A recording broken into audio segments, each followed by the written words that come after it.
challenge. Kasi dapat magdodoktor ako eh. Mahaba yung kwento ko paano ako napunta sa public school at maganda, kakaiba din. Pero para sa ibang kwento na yon.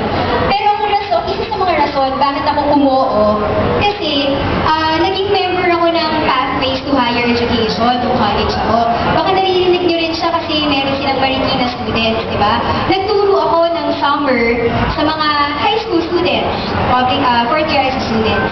Tapos, ang pangarap namin ng mga volunteers ko noon ay, alam mo, sana, eventually, pangarap namin, mawala na yung pathways.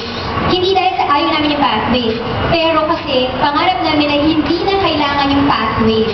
Ibig sabihin, sobrang ganda na ng education system na hindi na kailangan itawid yung mga estudyanteng nahihirapan para makamit yung pangarap nila. So yun yung pangarap namin, yung talagang, ang ganda na yung eventually, yung mga anak ng anak ng anak ng anak namin makakita ng isang bansa na hindi na kailangan ng NGO for education kasi napakaganda ng education. Ganda nun, no? Parang yung wow, di ba? Anong role ko dun? Magdodoktor ako. Tapos parang ako, nung umuha ako sa education, ito yung gusto kong trabahuhin. Na mag-isa man ako, pero ngayon nakikita ko may mga, at ang dami ko nakakausap na teachers na very passionate, nakakabuhay ng loob. Ngayon, ang dami na namin na gustong trabahuhin yon, na napakaganda, na parang walang pagkakaibang private at public school. Di ba? Ang ganda pangarap. Okay. Ang gusto ko talagang ikwento sa inyo ngayong araw na to ay, ang mga regalo na nakuha ko, mahirap maging public school teacher. Pero ito yung mga regalo na nakuha ko nung nagsimula ako magturo. Kabusugan, tatlong ka.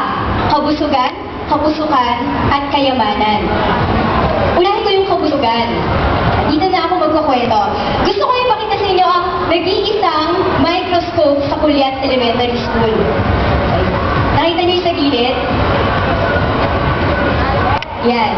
Sa Science High School, at least marami kayo microscope. Kami, nag-iisa na yung gumagana sa buong school.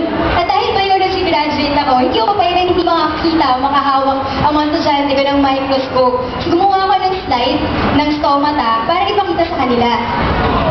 Kabusugan. Kabusugan para sa akin sa English, fulfillment. Ito yung isa sa mga regalo sa akin ng pagtuturo. Bakit? Nung nakita ko na nagniningning yung mga mata nila, alam mo yun, yung parang ang hirap eh.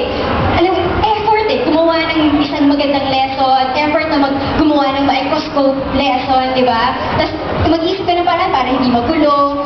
Pero pag nakita mo na parang, wow, ma, ang ganda, parang mata. Kaya ko siya tinawag na stomata. Gano'n, di ba? Parang mata, stomata. O, para matandaan nyo, di ba? Ayan. So, ano mo yun? It's worth it. Yung ningning na mata, yun lagi yung hinahanap ko. Pag may kinukwento ako, may sinasabi akong ganyan, alam nyo ba?